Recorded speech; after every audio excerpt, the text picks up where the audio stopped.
Shalom. My name is Daniel McGonigle. I'm going to have the presentation in Hebrew and I'm going to speak in English. And I have the presentation in English on my phone. It's about to die, so I may get lost.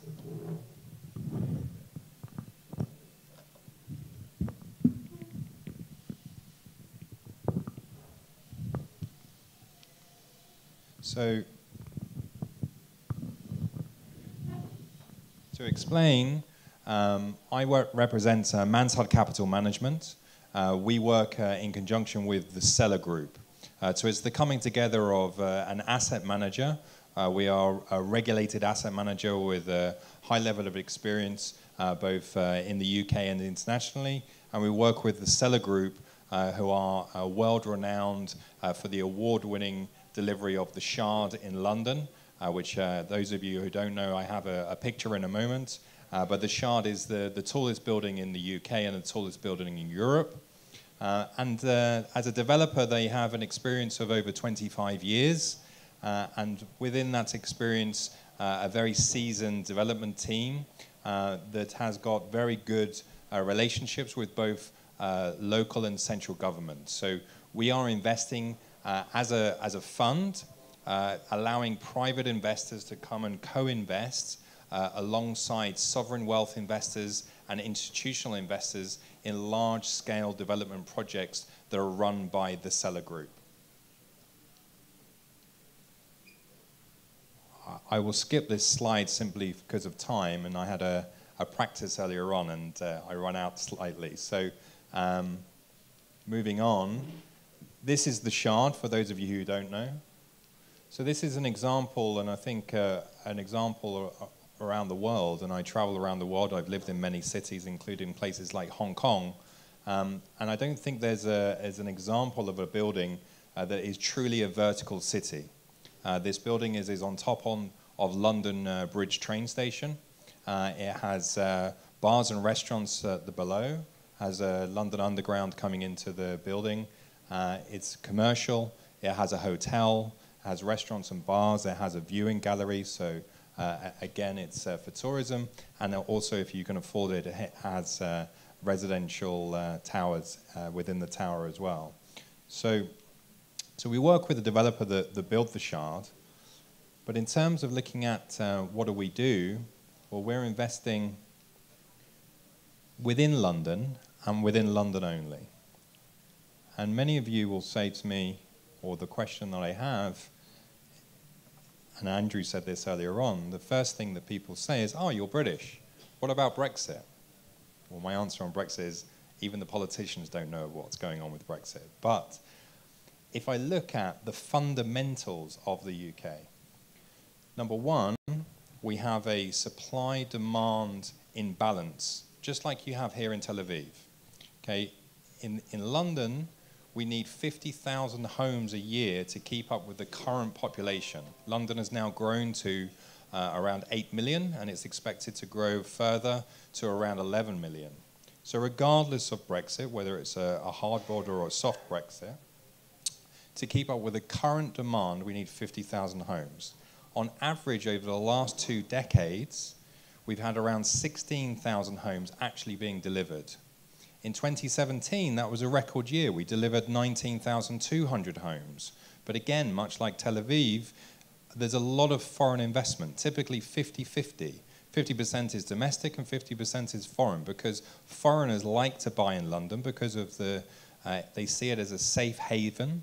They see it as an area that has property law that can actually be dated back to the Roman Empire. So in 2017, 68% of those properties that came onto the market was actually sold to foreign investors. These are investors that are looking to buy a building simply maybe for a holiday home that isn't coming onto the domestic market. Again, looking at the same as here in Israel. There's affordability. So in terms of looking at the affordable housing, the average price in London is around £480,000. That's around 14.5 times the average earnings. So again, there's an issue with affordability. There's an issue with key workers. There's an issue with nurses, doctors, policemen, firemen. So in terms of looking at development, the mayor and central government is supporting those developers and putting developers to the front of the queue that are helping them with their affordable housing program. And affordable housing is looking at capping the price at £330,000. So our largest project that we're currently working on is Canada Water. And in Canada Water, that is 1 stop from Canary Wharf and 2 stops from the City of London. So it's primed for regeneration, and we're delivering 1,100 residential homes. Within that, 35% of it is affordable housing. So again, we have very good relationships with central government. Most of the projects that Sellar look to do are around key transportation hubs. So again, when we're looking at getting planning permission, which is the biggest risk in development, we're working with British Rail, London Underground, Transport for London, and they are lobbyists and campaigning for us to get security and get planning permission because they want also to regenerate the area. And then lastly, the biggest growth market that we see in the UK is actually the private rented sector. So I'm from the UK, and I think we have a lot in common with Israelis in a sense that we are told from a young age, you must buy a property, you must own a property. You must get onto the property ladder as quickly and as fast and as young as you possibly can. My wife's Dutch. I used to live in Holland. They have a different mentality. They rent.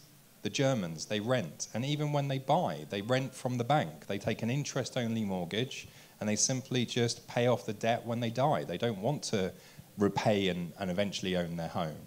So again, because of the affordability, we're looking at the average age of which people are coming and buying property is around age 35. So the big growth area is the rental market.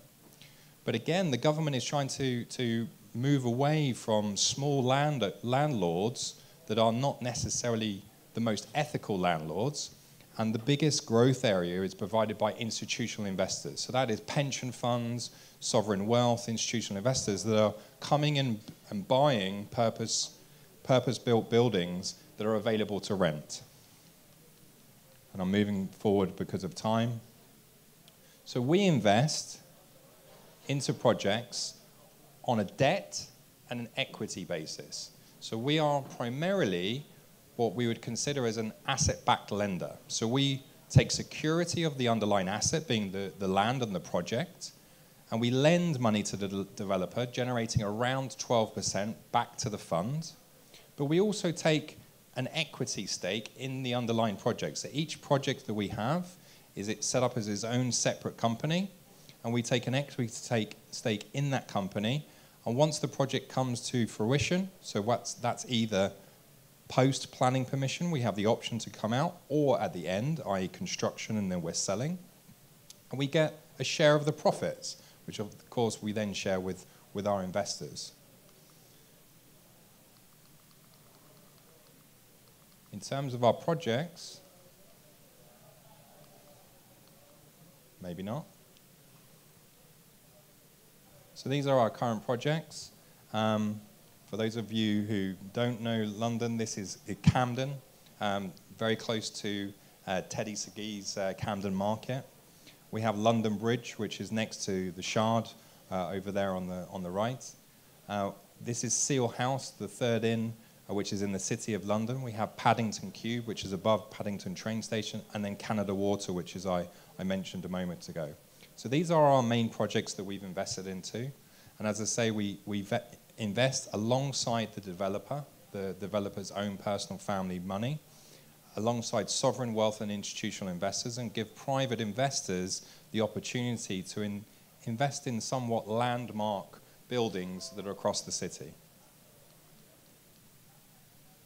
And here's just an example of some of the images of taking it from a warehouse building and a restaurant and an office to building prime office real estate here.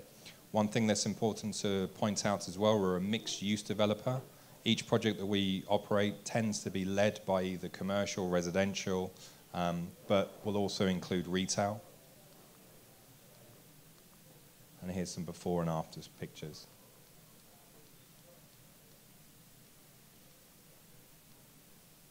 So in terms of wrapping things up, we believe that we're working with one of the best developers in the city. We're giving you the opportunity to come and co-invest with large-scale institutional investors. Regardless of Brexit, we feel the macro drivers and demand in terms of supply on both residential and office is there, and also the end product is being sold to large-scale institutional investors. That's me. I think I can wrap up.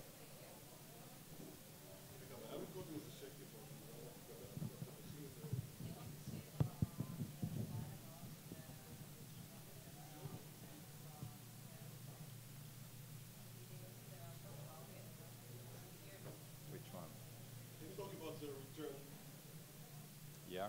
What can we expect? Okay. So in terms of the return, there's two elements. We have the mezzanine. So we are taking security, typically over a 3-year period. That is paying back to the fund on average around 12%. Net to investors since inception, which is in 2014, the annualized average return that we're providing investors is around 9%. Okay. The important thing to look at is that is generated primarily from the debt side of the business.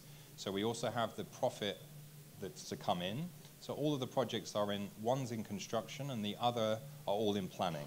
So actually there's some exits that are coming through in the future, therefore you would get additional upside. So we'd expect this year we should generate around 12%.